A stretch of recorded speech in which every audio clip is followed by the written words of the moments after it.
Hello everybody, Disciple here with Overwatch Curios. Sometimes in Overwatch your success isn't always determined entirely by your performance or even your team's performance. Sometimes a deciding factor in a match is the mind games and the mental state of players. Now everyone has played with that one person who's just completely tilted, blaming others or even just giving up hope in the game. If you've been tilted yourself, you probably noticed you weren't playing as well as you normally do, even if you're trying to focus. The offset caused by being on tilt can actually ruin games, but luckily for you, you can exploit that if you're able to get inside your enemies' heads. Let's take a look at some ways you can tilt your opponents to win the mental game and overall the match. Now, spawn trapping is not only a surefire way to get inside the head of your enemies and put them on edge, it's also a tactical decision that can give your team a pretty nice advantage, and you'll usually see a lot of high-rated and professional DPS players do this pretty regularly. Spawn trapping is usually used on supports, particularly Zenyatta and Mercy. Your opportunity to trap them will come when the enemy team dies and respawns come in as an objective is being captured, which splits up the spawns of the enemy team between the two different points. Or maybe when the support gets caught out of position prior to a fight, in which case you can move from the flank to the enemy spawn and trap them as they're coming out.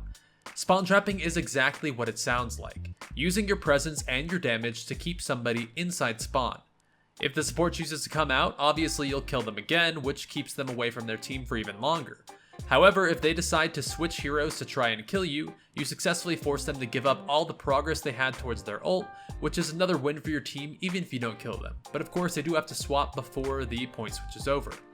Now, using this tactic at lower levels of player on console is extremely effective because it's less likely that the enemy team is going to be coordinated and fall back to save their trapped support. It's also less likely for people to be in voice chat if the support is asking for help. And the support is less likely to suicide into you to just get the respawn timer and rejoin with the team after a few seconds. Just like camping a diva out of mech, you can gain quite a few seconds of one of their players not even being in the game. While some might consider it bad manner to do this, taking advantage of some of the game's social features can also allow for a bit of trash talk after killing someone. Some of the more common ways to do this include using sprays after killing or using the hello wave emote to say goodbye to someone right after you kill them. Both of these are pretty acceptable forms of stirring the pot and getting inside the enemy's head. Dying in particular is never fun, but having to see the enemy who just killed you use a spray or wave in your final moments can be extremely frustrating, especially when it's Tracer. We should note though that it's never a good choice to use character emotes unless you've killed the entire team. Oftentimes people would choose to use an emote after getting a couple kills, thinking they got play of the game or something, but because emotes lock you in place, it makes you extremely vulnerable to headshots and can often get you killed if not everyone on the team is dead. And that can tilt your own team just as effectively. Now, solo ulting is often considered a bad thing. Many players seem to think that ultimates are always supposed to be used to get multiple kills and a flashy play of the game, but that's not always the case. For starters, holding onto an ult while waiting for an opportunity to kill the entire enemy team for an extended period of time will reduce the total number of ultimates you can even get off in a game. Every minute you spend holding onto an ult is a minute that you could have spent charging up the next one. That's not to say that looking for big plays with your ult isn't valuable, but if the opportunity doesn't present itself quickly enough, you're probably better off just using it to gain an advantage for your team. Getting a single kill with an ultimate at the start of a team fight automatically gives your team a pretty solid advantage, since even though you don't have your ult, you still have your hero and they lost one as well. Getting a numbers advantage in a fight is one of the most critical elements of team fights, and we'll talk about it over and over here on the channel. Simply by outnumbering the enemy team, you hold the advantage and can press more aggressively and play that advantage, keeping the point or pressing on to take it. So what does using ultimates have to do with tilt? Well, solo ulting someone is a pretty good way. If you notice a player on the enemy team doing their role particularly well and think they're having a good game, it may not be a bad idea to continually use your ultimate just to kill them. If they are indeed having an incredible game and you continuously focus them down, you'll be pulling them out of the fight so your team no longer has to deal with them. More than that though, you'll begin to set them on edge once they notice the pattern. Continually being the primary or only kill target for an ult will place the enemy on edge and frustrate them to no ends, inevitably forcing them to play worse or to start playing too aggressively as a means of trying to kill you. If you force them to dive on you in the same manner, you and your team can capitalize on this overextension and tilt, only furthering the downward spiral. This tactic is really well used on a hero that can build ult fast like Junkrat, Tracer, or Genji. Since they can charge ultimate abilities so quickly, using that ult as soon as you can to kill the same target over and over isn't only a viable tactic, but is something you definitely should try doing more of in your games regardless of the tilt factor.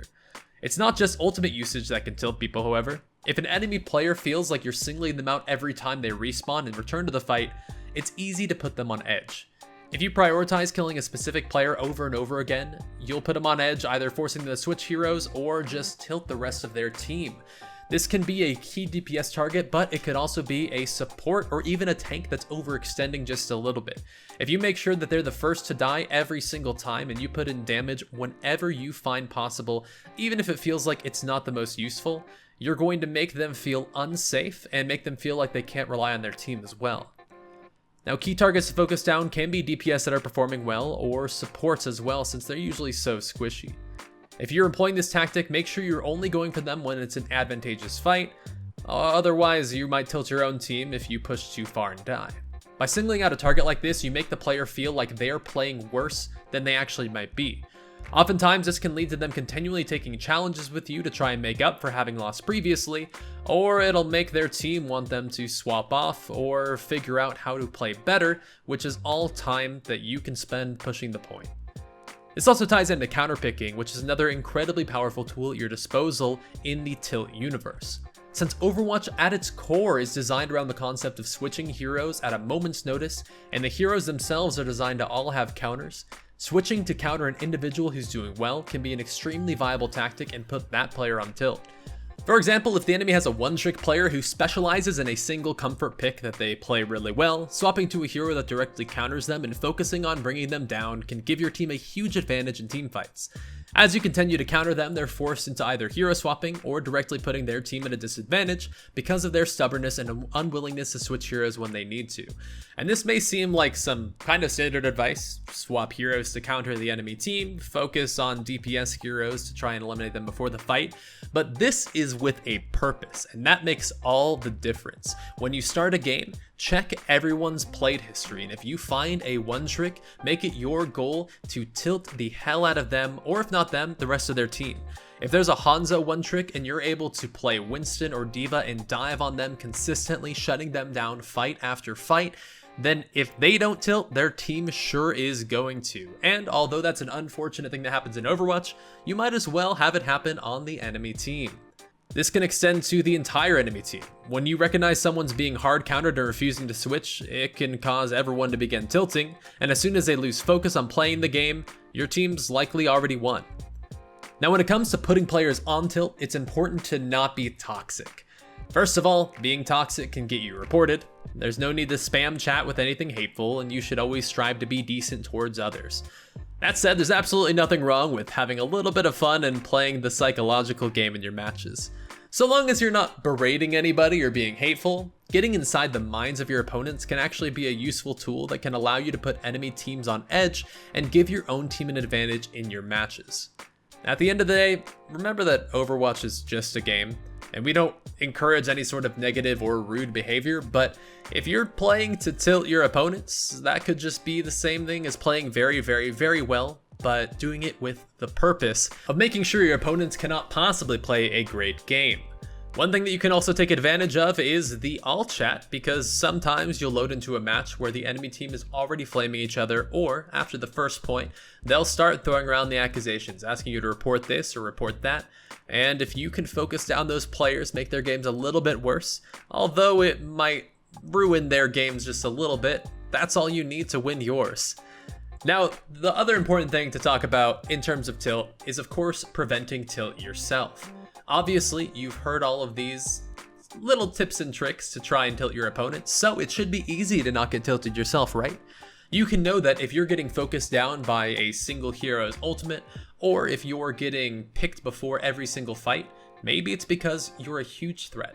If you're getting countered and they're jumping on you every single time, shutting you down before you can do anything, don't let yourself get tilted, and don't let your team get tilted. Instead, you have to make the decision yourself to play better. And to do that, you might have to swap heroes. To do that, you might have to reposition. You might have to stay out of the fight until an important ability or ultimate has been used up.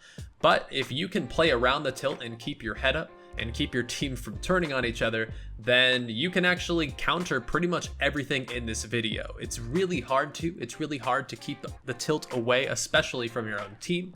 But if you know the tricks that people might use to get in your head, then you know how to keep them out of it.